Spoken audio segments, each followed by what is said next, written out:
سڵاو من نەهرۆز ئاگرۆسم وەکو هەموو شەوێک لەم کاتەدا بەرنامەی ئەمریکا بڕیار دەداتان پێشکەش دەکەم. بەڕێزان لەم بەرنمەیەدا چەند داتایەکی گرنگ شی دەکەنەوە لە ڕێگای ئەو داتایانەوە دەچینە قوڵایی هەڵبژاردنەکانی ئەمریکا و ئەو ئەگەرانەی کە چانسی بربژێرێک لە بەرامبەر بربژێرەکەی تر زیاتر دەکات بۆ دەرچوون. ئێوە دەتوانن لەگەڵمان بن و بەشدار بن لە بەرنمەکەمان لە ڕێگەی ئەم هەشتاگەی کە لەسەر شاشەکەەوە هەیە ڕاوسەرنجەکانتان بنێرن. هەروەها لەم بەرنمەیەدا دوو میوانی زۆر گرنگ دەدوێنین کە بڕیار بەدەست و خاوەن پێگەی گرنگن لە دەسەڵاتی ئەمریکا و لە دەسەڵاتی بڕیاردان لە پارتەکانی دیموکراتەکان و کۆماریەکان. ئێوەش لەگەڵمان بن.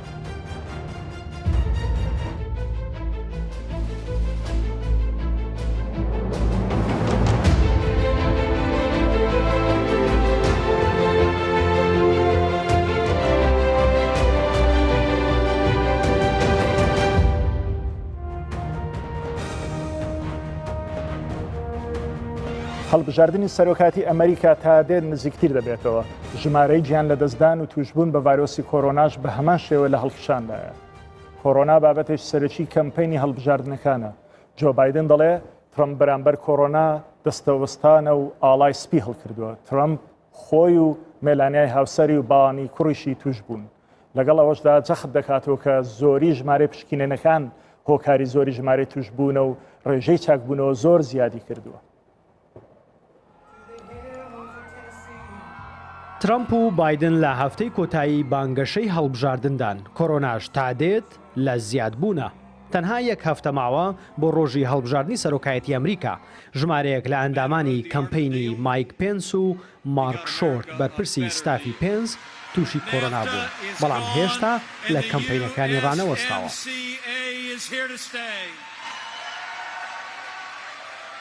ترامپیش بەردەوام بانگەشەیەوە دەکات زۆر کاریگەر ڕوبەڕووی پەتاکە بۆتەوە. ئەمە لە کاتێکدایە کە خۆی و مێلانیای هاوسەری و بارنی کوڕیشی تووشی کۆرۆنا بوون.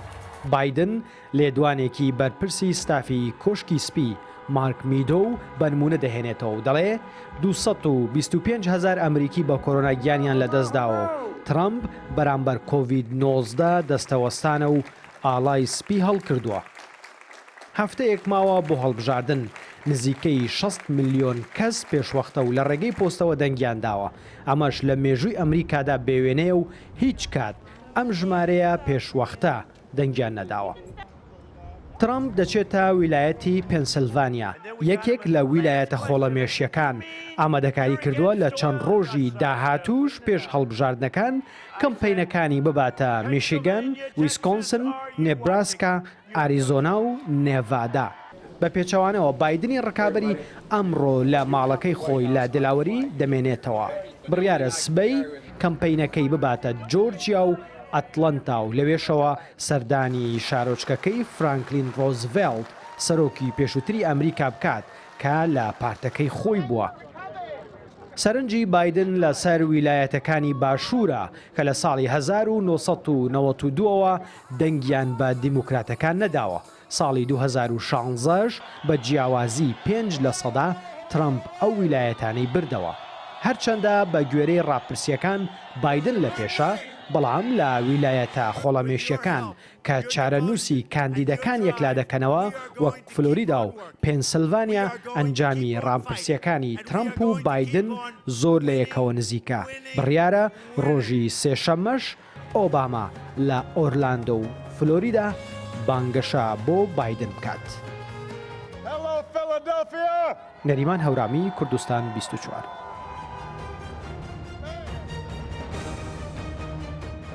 کاندیدی دیموکراتەکان ڕای دەگەێنێت ئەم هەڵبژاردنە گرنگترین هەڵبژاردنە لە مێژووی ئەمریکا.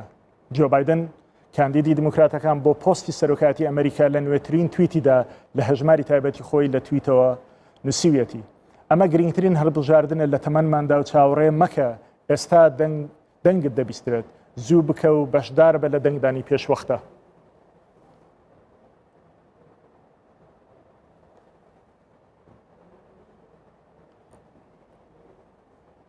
باش.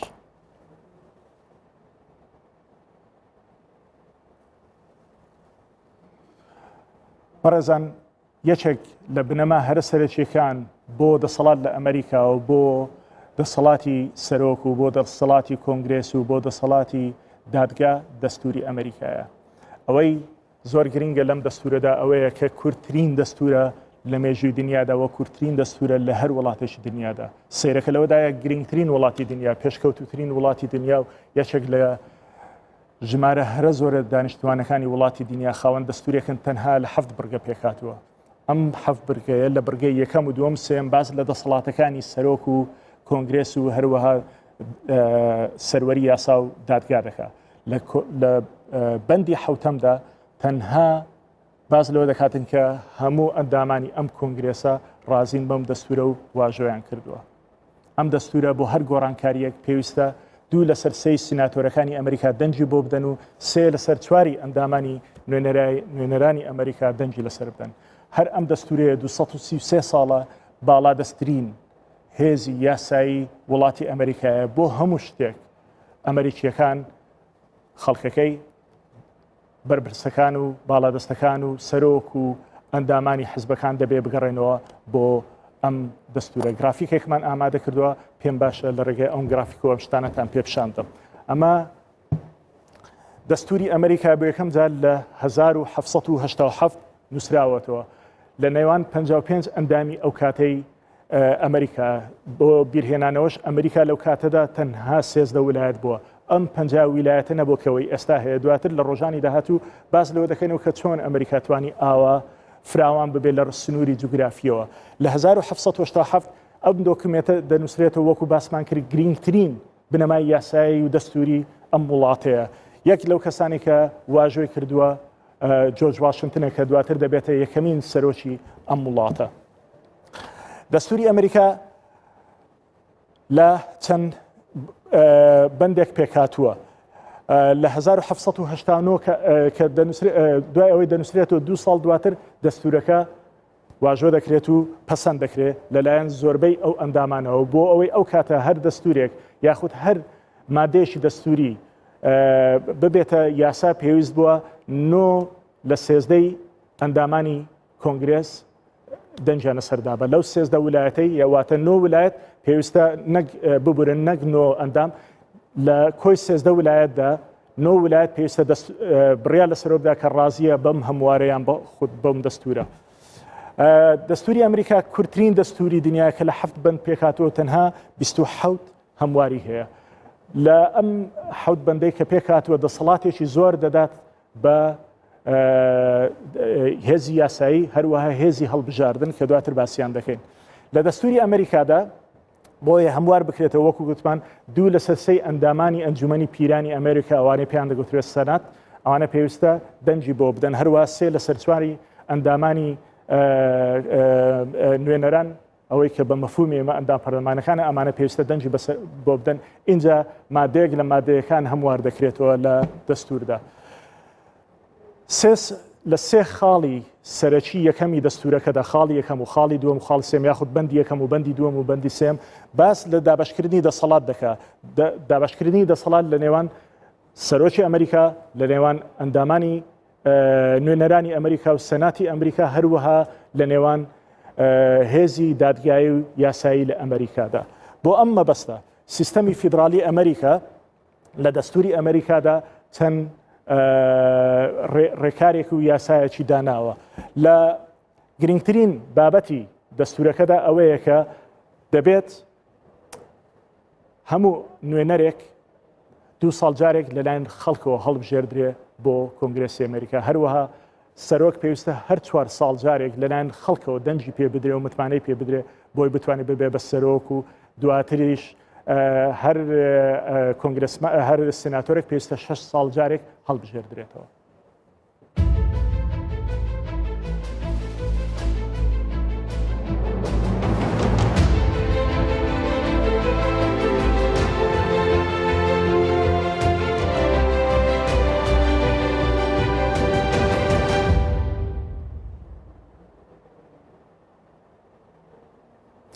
سەی نۆڤەمبەر هەڵبژاردنەکانی سەرۆکاتی ئەمریکا بەڕێوە دەچن و ئەنجامی هەڵبژاردنەکانیش کاریگەری گەورەی بۆ سەر وڵاتانی جیهان دەبێت. مامۆستایانی بەڕێگەز ئەمریکی لە زانکۆی ئەمریکی کوردستان لە دوهۆک وانە دەڵێنەوە لە سیاسەتی ئێستای وڵاتەکان ناڕازین و داواش دەکەن گۆڕانکاری تەواو بەسەر سیاسەتی وڵاتەکەیاندا بێت ئەوان دەشڵێن ئیدارەی ترامپ هەست بە ئازارەکانی کورد ناکات. مینا هاوڵاتیەکی ئەمریکیە و مامۆستای زانینگە ئەمریکی کوردستان هەلدەهۆکێ.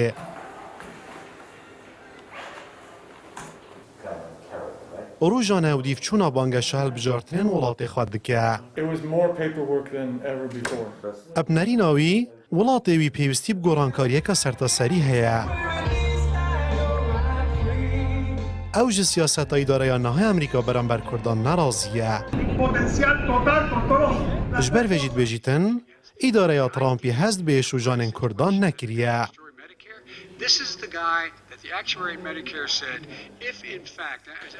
This election is for the heart and soul of the United States. Ek ji mezintirîn pirsgirêkên Emerîka ew e wêneyê Emerîka li cîhanê hatiye guhirîn û ez bînim serokê dahatî evca çi Trump dubare bû serok yan Biden serkeft erkê li ser milên wî dê dubare zivrandina wêneyê bi hêzê Emerîka bî li gorî dîtina cîhanê. Emerîka gelek arîşeb taybetî yê navxwî hene ku hindek ji wan girêdayîne çaksaziyên navpolisan da û sîstemê xandinê û derçûyên zanîngehan û heta duwayê. Hêvî dikeyin ku serokê bihêt gavên durist bihavêjît û çareserkirina van pirsgirêkan.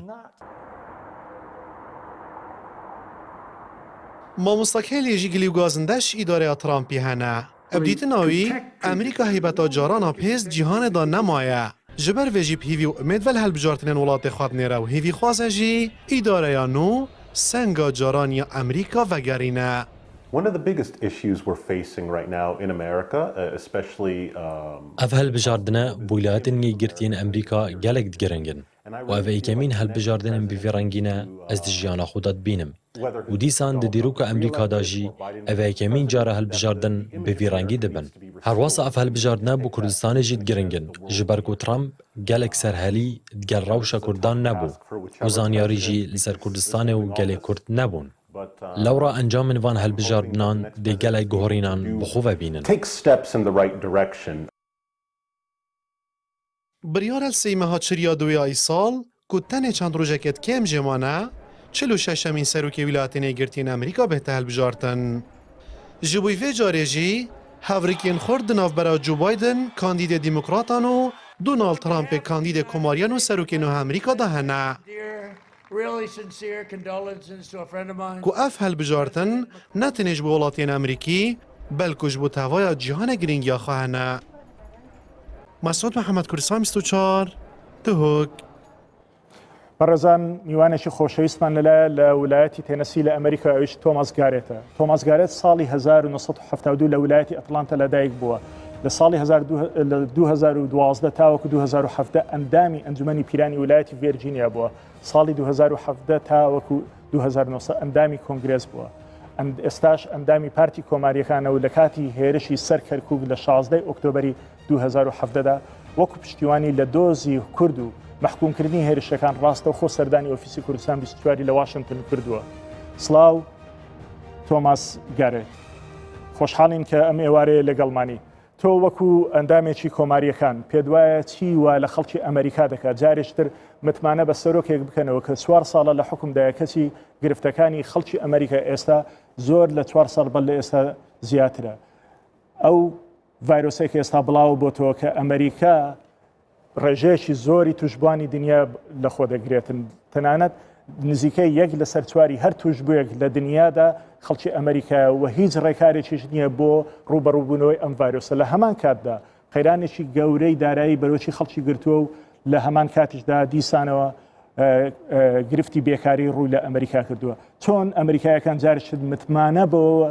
بە دۆناڵد ترامپ و بە کۆماریەکان بدەنەوە بێنەوە سەر حکوم؟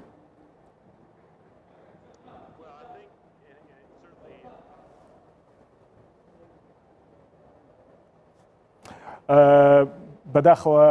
بەهۆی چەند گرفتێکی تەکنیکی و میواندنەکەبان ئامادە نیە. ئێستا ڕاستەوە خۆ دەچینە ویلایەتی پێنسیلڤانیا کە سەرۆشی ئەمریکا دۆناڵد ترامپ و بەربژێری کۆماریەکان ڕاستە خۆ قسە دەکات.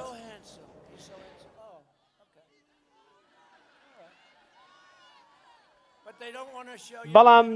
نایانەوێ کە بەو شێوەیە وەکو ئێمە کەمپینی گەورە بکەن چونکە خەڵکیان بۆ کۆ نابێتەوە وەکو ئێمە چونکە ئەمە شتێکی زۆر زۆر جوان من بەڕاستی پێتان بڵێن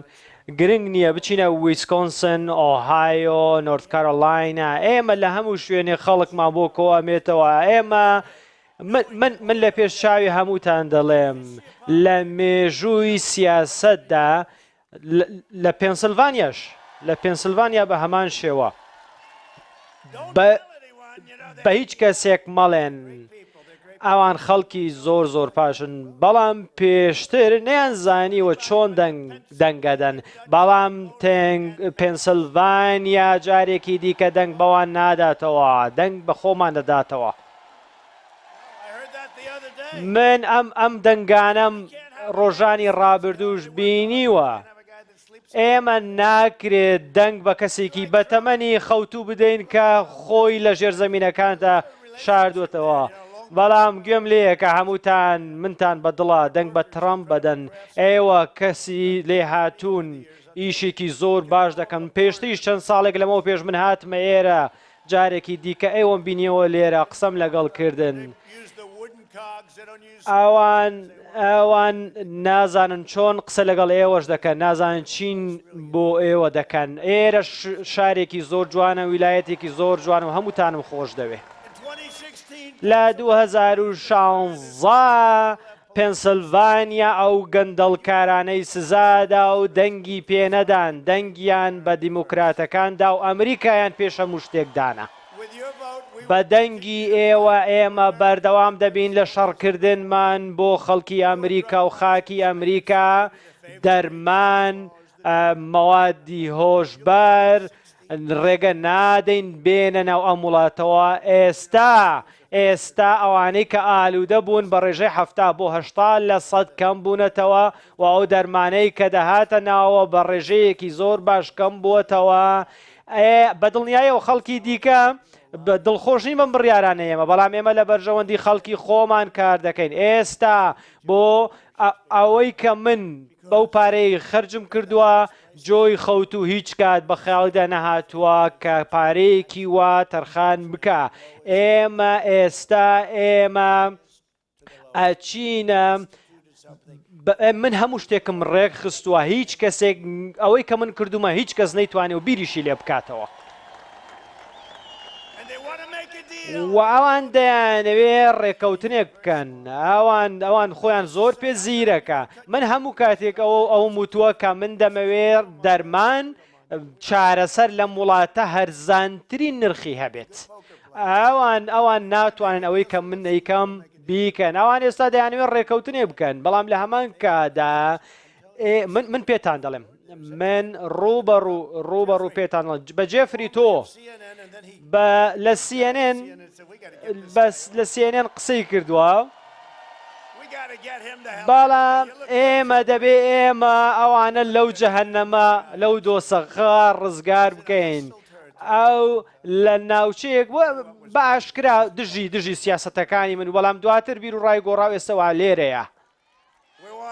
ئێمە دەمانەوێ پاڵپشتی لە پۆلیسەکانی خۆمان بکەین سنوورەکانی خۆمان بپارێزین و بەڵێ بەڕێزان ئەمە سەرۆکی ئەمریکا بوو کە لە پێنسیلڤینیا و قسە لەگەڵ هاندەرەکانی خۆی دەکات پێنسیلڤینیا یەکێکە لە ویلایەتە گرنگانەی کە ترامپ پێویستی بەوەیە بیباتەوە بۆ جارێکتر بتوانێت 4 ساڵی تری کلیلی کۆشتی سەرۆکایەتی کلیلی کۆشتی سپی مسۆگەر بکات بەڕێزان دێنەوە لای میوانەکەمان تۆماس گارێت کە کۆنگرسمانی پێشووی کۆماریەکان بووە و پێم باشە پرسیاری بۆ پرسیار دەست پێ بکەم بەڕێز کۆنگرسمان کە پێدوایە چیوە لە ئەمریکایەکان دەکە جارێکتر متمانە بە سەرۆکێک بدەنەوە کە لە سای ئەو سەرۆکەدا وەکوەوەی دیموکراتەکان باسی دەکەن لە سای ئەو سەرۆکەدا تووشی نەهامەتێکی گەورەی بێکاری بوون و تووشی نەهامەتێکی گەورەی اقتصادی بوون و لە هەمان کاتیشدا پێدەچێت کۆشتی سپی هیچ ڕێگایشی نەدۆزێتەوە بۆ ڕوبەڕووبوونەوەی ڤایرۆسی کۆرۆنا.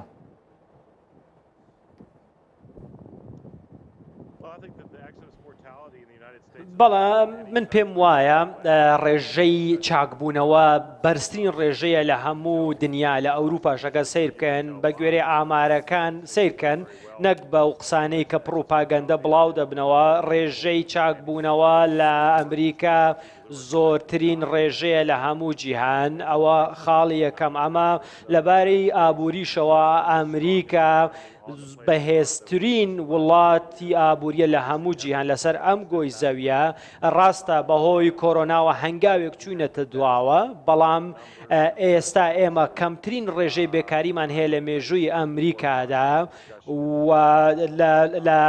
ئەمریکا ئێمە باشترین دەرفەتی کار بۆ ئەمریکی ئەفریقیەکان بۆ هیسپانیکەکان بۆ ژنان و ڕێژەی ئابووری لە ماوەی 20 ساڵی ڕابردوودا ئەگە بەلایانی کەمەوە بڵێم ئەوەندە بەهێز نەبووە و ئەمەش هەمووی بەهۆی سەرۆک ترامپەوە بووە بەڵام هەموو لەگەڵ ئەوەشدا لە سیاسەتی دەرەوە هەرچەندە ئەوەی کە گرنگە بۆ ئێمە ترامپ لەو ڕێکەوتنە زۆر خراپەی ئێران هاتە دەرەوە کە ڕێکەوتنێکی زۆر خراپ بوو بایدن کە جێگری سەرۆک بۆ ئەو هەڵەیە کردووە لە ئیدارەکەی ئەو هەڵەیە کردووە کە میلیشیا شیعەکان و حەشدی شعبی بینیتان لە کەرکووک چیان کردەوە لە سەردەمی ئیدارەکەی ئەو بوو و قاسم سولەیمانی تەراتێنی دەکرد لەو ناوچەیە و لەگەڵ توندڕەوە شیعیەکان و هەروەها لە سووریا هێزی هەبوو کە لەگەڵ داعش کاریان دەکرد و بینیتان کە ئوسامە بنلادنیش بە هەمان شێوە کە لە ڕاستیدا من ئەمەوە بڵێم کە ڕاستە سەیری دۆخی کۆرۆنا بکەن ئێمە هەنگاوێک برتو دواوە بەڵام لە بابەتەکانی دیکەدا ئێستا وەگوتم باشترین ئابووریمان هەیە کەمترین ڕێژەی بێکاریمان هەیە و باشترین دەرفەت بۆ کۆمەلگای ئەمریکی بەگشتی ڕەخسێنراوە بۆیە ئەمە ئەکری ئەمە لە بەرچاو بگرن. بەڵێ هەموو بەڵام لە هەمان کاتدا هەموو ئەو بەڵگانەی لە بەردەستمانن ئەوانەی لە ناوەندەکانی ڕاپرسیەوە دێن باز لەوە دەکەن کە دۆناڵد ترۆمپ بە چەندین خاڵ لە دواوەی بربژێری دیموکراتەکان جۆ بایدن و کەماڵە هاریسە و تایبەتی لەو ویلایەتانی کە بە ویلایەتی خۆڵەمێشیان سوینگ ستیت ناسراون بۆ نمونە فلۆریدا بۆ نمونە پێنسیلڤێنیا کە ئەمڕۆ ترامپ خۆی لەوەیە بۆ نمونە ویسکۆنسن ئیتر چۆن جارێکتر دۆناڵد ترامپ وەکو 2016 دەتوانێت متمانێ ئەم خەڵکە لەم ویلایەتە خۆڵەمێشیانە بەدەست بێنێتەوە.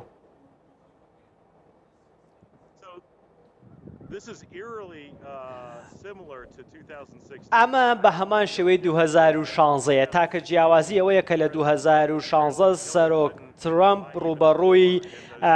هیلاری کلینتن بوویەوە و زۆرێک لە ویلایەتەکانیشی بردەوە و جیاوازیەکەیان تەنها ئەوەیە ئەم لە مینیسۆتاش بە هەمان شێوە ئەگەر سیر بکەن کە دەنگێکیاندا کە لە مێژووی ئەمریکادا نەبووە بۆیە زۆربەی خەڵکی ئەمریکا کە پرسیاریان لێ دەکەی دەڵێن ئێستا دۆخیان باشترە لە 4 ساڵ لەمەو پێش سەرە ڕای ڤایرۆسی کۆرۆنا پەتای کۆرۆنا من سرم نەسوڕماوە بەم ئەنجامی ڕاپرسیاران چونکە 4 ساڵ لەمە پێشی لە 2016 ئەنجامی ئەم ڕاپرسیارەمان بینی و دواتریش بینیمان کە کێ بردیەوە بۆیە ئەوەی کە گرنگە کۆلێژی هەڵبژێردراوانە ئەلکترال ڤۆت ئەلکترال کۆلێج ئەوانە گرنگە دەنگی ئەوانە گرنگە بۆی کە کێ یەکلاکەنەوە بۆیە پێم وایە ئەمە یەکەم جارە لە ژیانی مندا کە سەرۆکایەتیەکی ئەمریکا دەبینم بەم شێوەیە بێت بۆیە دەبێ ئێمە خۆمان کۆکەینەوە و بچینە پێشەوە و وەکەوەی کە سەرۆک ترامپ دەڵێ وە بەرهێنان دەکەین لە سیاسەتی دەرەوەدا و لە ڕێکەوتنی با بڵێن ئەتۆمی ئێران هاتە دەرەوە و پارەی و چەک و با بڵێن تانکیدا بەو میلیشیانە کە بەهۆیانەوە هاتن شەڕی هاوپەیمانەکانی ئێمەیان کرد بینیمان بۆیە دوورکەونەوە پێم وایە زۆر گرنگ نینەوە ئەنجامی ڕاپرسیانە.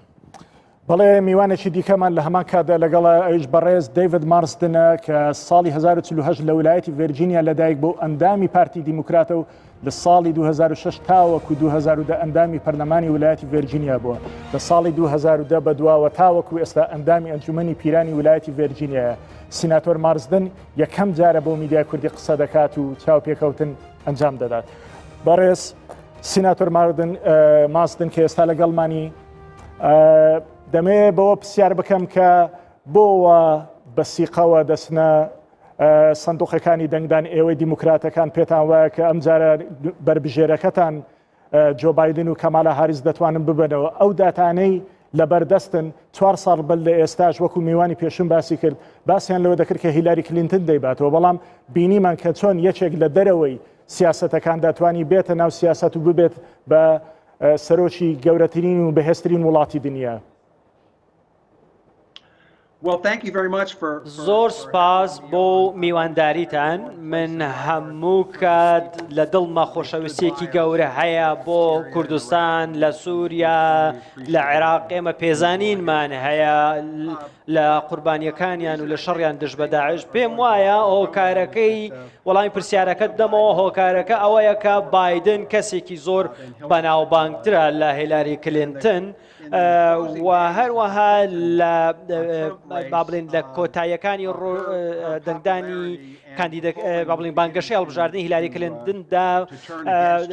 هەندێک دژی وەستانەوە کەسی دیار دژی وەستانەوە بەڵام ئێستا زۆر جیاوازە بۆ بایدن زۆر جیاوازە بۆیە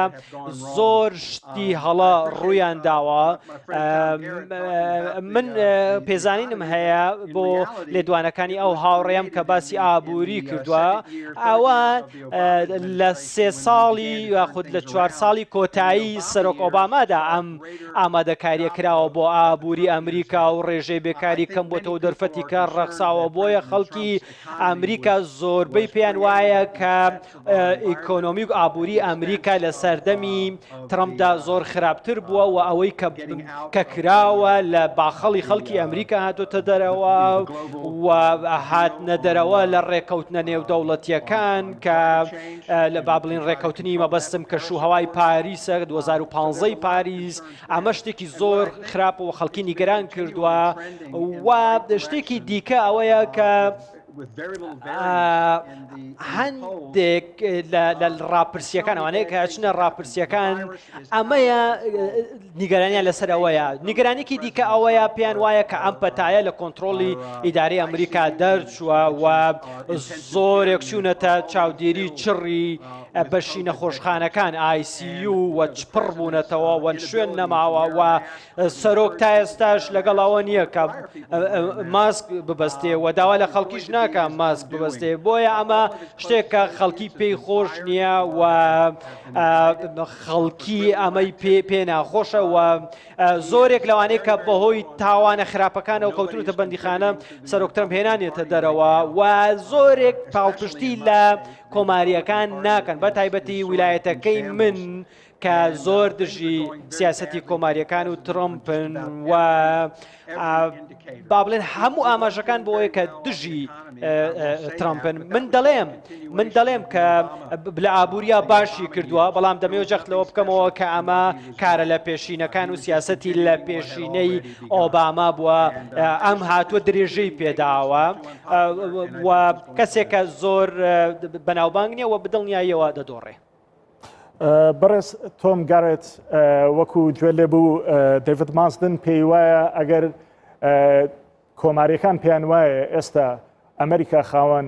ئیکۆنۆمیەکی بەهێزە ئەوەیە کە لە ئۆباما بووی بەجێماوەتەوە نەک ئەوەیە کە ترەمپ خۆی دروستی کردبێ بەڵام گەورەترین گرفت کە بەرۆکی ئەمریکایەکانی گرتووە وەکو خۆیان دەڵێن گرفتی کۆڕۆنایە کە هیچ اختیارێک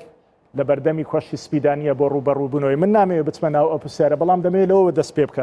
دەست پێ بکەم بۆ ئەوەی ترەمپ وڵایەتە خۆڵەمێشیەکان بباتەوە پێویستی بە دەنجی هیسپانیک و لادینۆ و کەمە نەتەوایەتیەکانی دیکەیە لە کاتێکدا کە ترەمپ بە ئاشکرا نایە دژی وایت سوپریمەسی ئەوەی کە ڕاستڕەوە ڕەگەزپەرستەکان قسە بکە ئەمە چۆن دەتوانین متمانەی دەنجی ئەم خەڵکانە بەدەست بێنێت چکە لە ویلایەتێکی وەکو فلۆریدا لەوانەیە هیسپانیکەکان و لاتینەوەکان ئەمانە کاریگەریان هەبێت لەوەی کە زۆرترین دەنگ بۆ کامەکاندید دەچێت.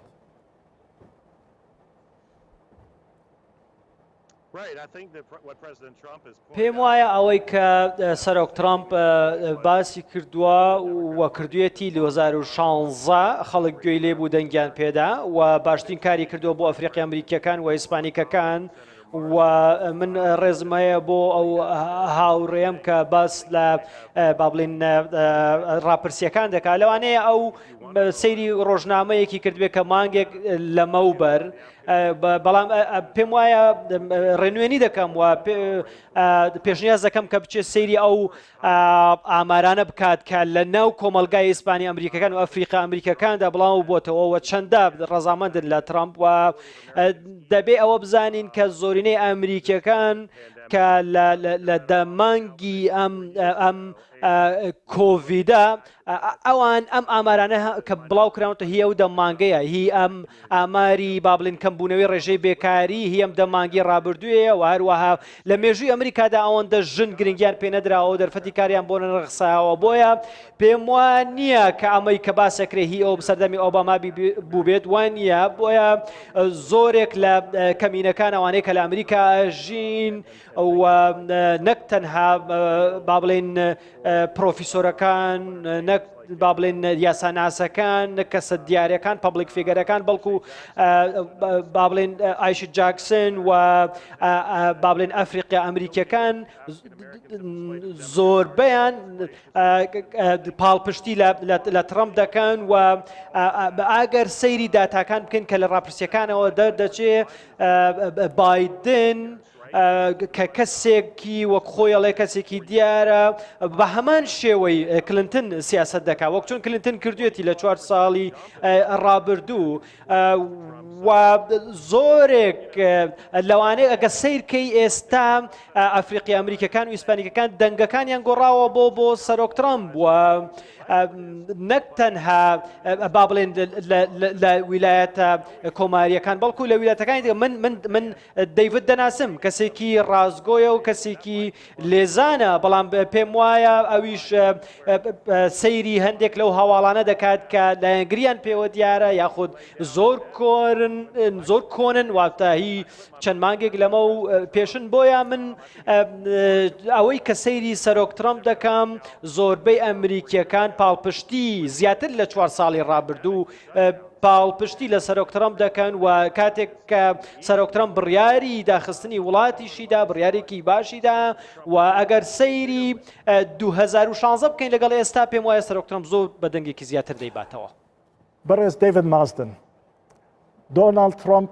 کەسێک بوو لە دەرەوەی سیاست بوو بۆیە خەڵک دەنجی پێدا لە بەرامبەر هیلاری کلنتن کە چەندین ساڵ بوو لەناو سیاست بوو خەڵکی ئەمریکا پێدەچوو تااقەتی ئەویان نەما بێ جارێکتر دەنگ بە کەسێک بدەرەوە کە چەندین ساڵە لەناو سیاستەوە نەیتوانێت هیچ بکە ئێستا لە بەرامبەریدا جۆ بایدن بە هەمان شێوە 47 ساڵە لەناو سیاستدایە چۆن لە ژینگەیەکی وا پۆپیلیستی خەڵکی ئەمریکا دەنگ بە کەسێکی ئاوا دەدا کە 47 ساڵ لە ناو سیاستە و ئایا بێتاقەت نەبوون لە سیرکردنی ئەم خەڵکە؟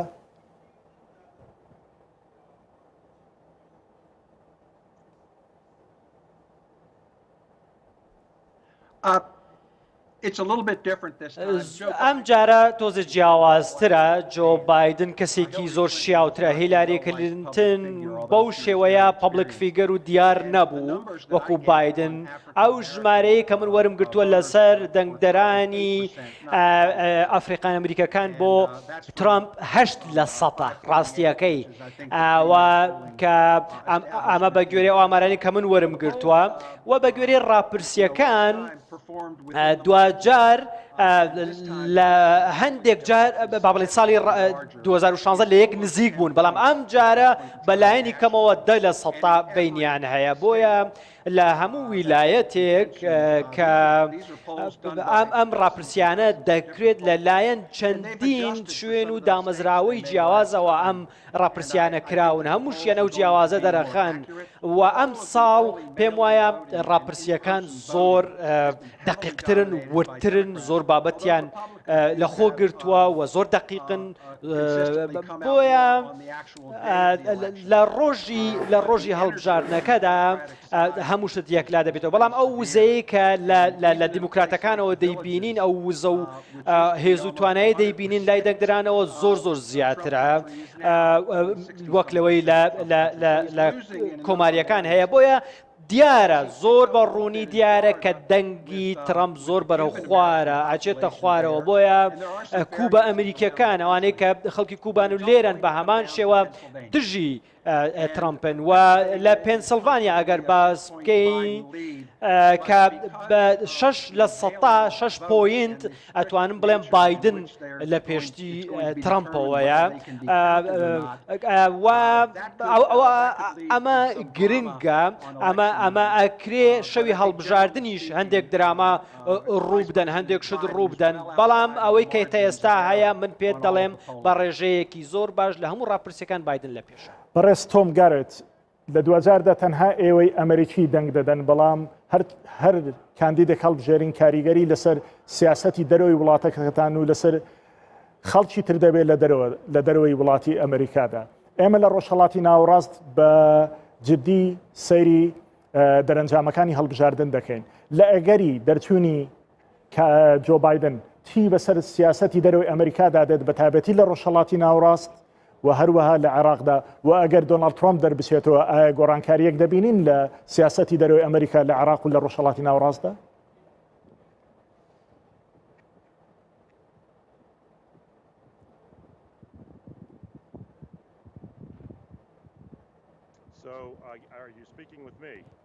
پرسیارەکە بۆ منە؟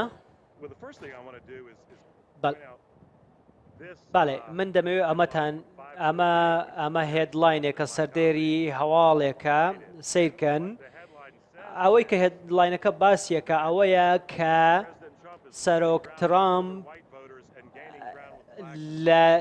لە کۆمەڵگای سپی پێسەکان دەنگەکانی کەم بووتەوە بەڵام لە بەرامبەردا لە ناو ڕەشپێست و هێسپانیک ئەمریکەکان دەنگی زۆر زیاتر بوو ئەمە هەواڵ ئەمە هێدلاینەکەیە سیرکە کە ژمارەکە زۆر زیاتریشە. لەگەڵ ئەوەشدا لەبارەی سیاسەتی دەرەوە کە پرسیارە کرد من پێشتریش باسم کرد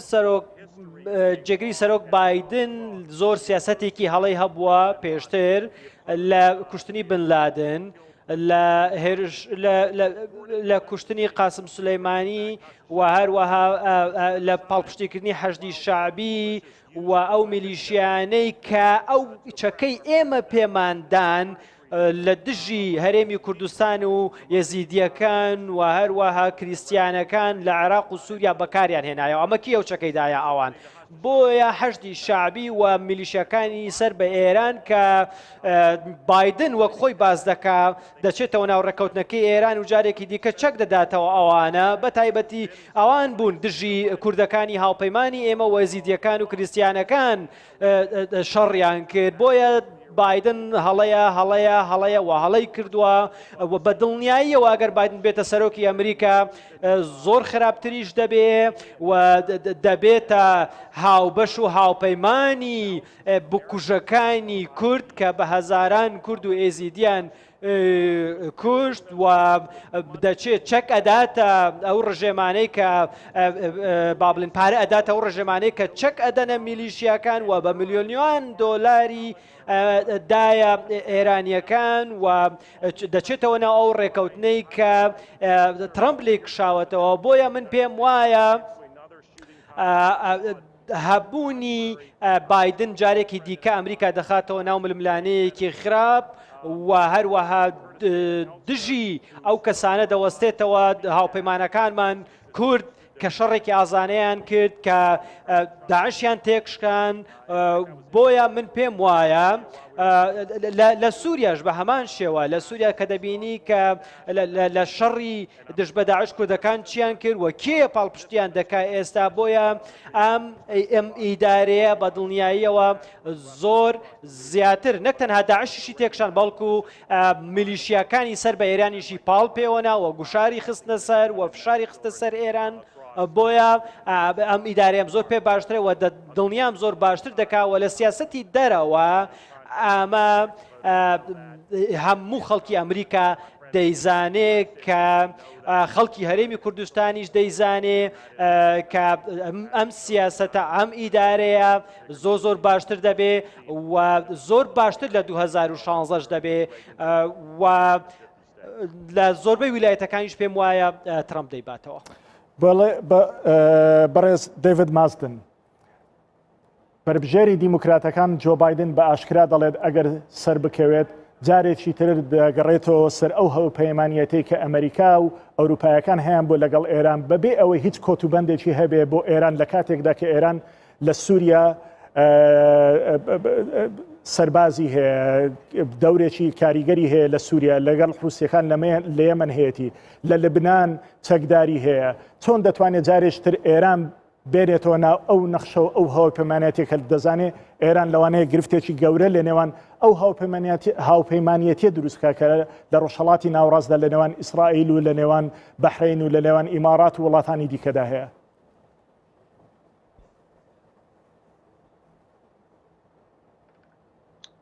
Is that question for me? پرسیارەکە Senator Morrison? Oh, okay. زۆر باشە. Being a state senator, I'm not as well versed in national affairs as my friends. وەک هاوڕێکەم تۆمگاری کە پێشتر لە کۆنگرێسی ئەمریکا خزمەتی کردووە و لەو هەموو وڵاتانە بۆ سەردانی وڵاتانی کردو لە ڕۆژهەڵاتی ناوەڕاست جیاوازتر من کێشەکە ئەوەیە کە ئەو کێشەی کە سەرۆک ترامپ هەیەی هیچ کەس لە هاوپەیمانەکانمان چیتر باوەڕ بە سەرۆک ترامپ و ئیدارەکەی ناکەن. سەرۆک ترامپ درۆی کرد لە زۆر بابەتدا و پشتی لە بەڵێنەکانی خۆی کرد و زۆر شتکەوتویەتی پێچەوانەکەی دەرچووە و چوونە دەرەوە لە ڕێکەوتنی کەشوهای پاریس و چوونە دەرەوە لە ڕێکەوتنی ئەتۆمی ئێران. ئەمە ئەوە گەیەنێت کە چیتر دنیا باوەڕ بە قسەکانی ترامپ ناکە، باوەڕ بە دیموکراتەکان ناکە، باوەڕ بە بەڵێنەکانی ناکە. لەبارەی سیاسەتی دەرەوەش ئەو خەڵکانە لە ئێمە تێدەگەن لە دیموکراتەکان و بایدن تێگەن کە ئێمە بەڵێنەکانی خۆمان لە بەرامبەر هاوپەیمانەکانمان بەجێ دەگەیەنین، خاوەنی قسەی خۆمانین، درۆیان لەگەڵ ناکەین و ئەوان ئێستا با بڵێن تێگەیشتێکیان بۆ دروست بۆ چیتر هاوپەیمانی ئێمە نین چونکە ترامپ درۆی لەگەڵ کردوون لە ڕێکەوتنەکان کشاوەتەوە. بۆیە ئێمە بە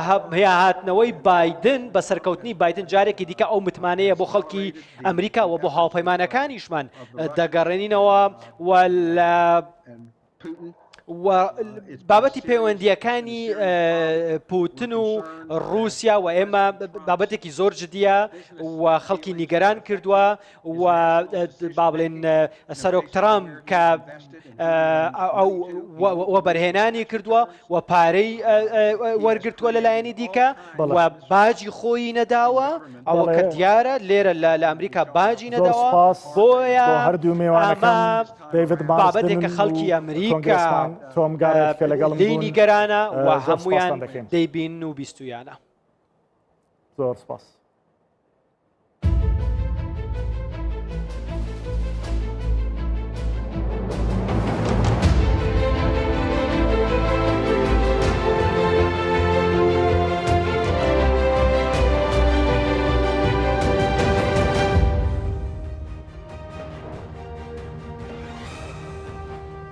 بەڕێزان هەڵبژاردنەکانی ئەمریکا لە هەر ویلایەتێک بۆ ویلایەتێکی دیکە جیاوازە. وەکو گوتمان دوێنێش باسمان کرد لە ساڵی 2016 بەربژێری دیموکراتەکان هیلاری کلینتن 3 میلیۆن دەنگی زیاتر لە دۆناڵد ترامپینا بەڵام نەیتوانی ببێ بە سەرۆک بۆ چونکە سیستەمی هەڵبژاردن لە ئەمریکا سیستەمێکی تۆزێک ئالۆزە. کەس سەرۆک ڕاستەوخۆ هەڵنابژێرێت بەڵکو سەرۆک لە ڕێگای چەند دەنگدەرێکەوە هەڵدەبژێرێت کە پێیان دەگوترێت ئەلێکتۆرال کۆلیج. بۆ تێگەیشتن وەکو وای دابنێ کە ئەم ئەلێکتۆرال کۆلیجانە قامن یاخود چەند کەسێکن کە حزبەکان هەڵیان دەبژێرن ئەوانە ڕاستەوخۆ دواتر سەرۆک هەڵدەبژێرن. ناچمە ناو قوڵاییەکەی چونکە تۆزێک ئالۆزە بەڵام بۆ تێگەیشتن وای دابنێ لە هەر ویلایەتێکدا ئەگەر 20 دەنگ هەبێ چێ زۆرینە بباتەوە ئەو 20 دەنگە بۆ خۆی دەبا. ئەگەر زۆربەی خەڵک بۆ نمونە لە ویلایەتی پێنسیلڤانیا ئەگەر زۆربەی خەڵک دەنگ بۆ بربژێرێک لە بربژێرەکان بدەنەوە ئەو بربژێرە لە ویلایەت پێنسیلڤانیا 20 دەنگ دەباتەوە. بەڵام لە ویلایەتێکی دیکەی وەکو نۆرث کارۆلاینە چەند کەس دەنگ بدا زۆرینە دەنگ بدا تەنها 15 دەنگ دەباتەوە لە فلۆریدا 29 دەباتەوە لە کالیفۆرنیا 55 دەنگ دەباتەوە کەواتە هەر دەنگێک کە بۆ ئەمانە دەچێت ئەم لە هەر ویلایەتێک لە ویلایەتەکان ئەم دەستەیە دەنگ بەو کەسە دەدەن کە زۆرترین دەنجی هێناوە جاگەر سەیری ئەم ژمارانە بکەن ئەمانە هیچین ئەمانە ناوەندەکانی ڕاپرسی لە ماوەی چەند ڕۆژی ڕابردوودا کۆیان کردوتەوە ئەمەی کە ئێستا دەبینین ئەمە سەرتاسەری ئەمریکایە کە پێمان دەڵێ جۆ بایدن و کەمالە هاریس 6.4 خاڵ لە پێشەوەی بربژێری کۆماریەکان دۆناڵد ترۆمپن ئەم ڕاپرسیە تەنها چەند سعاتێک بەر لە ئێساکراوە ئێمە بۆمان هاتووە لە هەمان کاتداوای گرینگە ئەوەیە سیر بکەین لە ویلایەتەکاندا بە شێوازەکە ویلایەتێکی وەکو پێنسڵڤینیا کە ئێستا دۆناڵد ترۆمپ لەوێ خەریکی لەناو هەوادارانی خۆی قسە دەکات بۆی جارێکتر متمانەی پێ بدەنەوە ببێ بە سەرۆک لەم ویلایەتەدا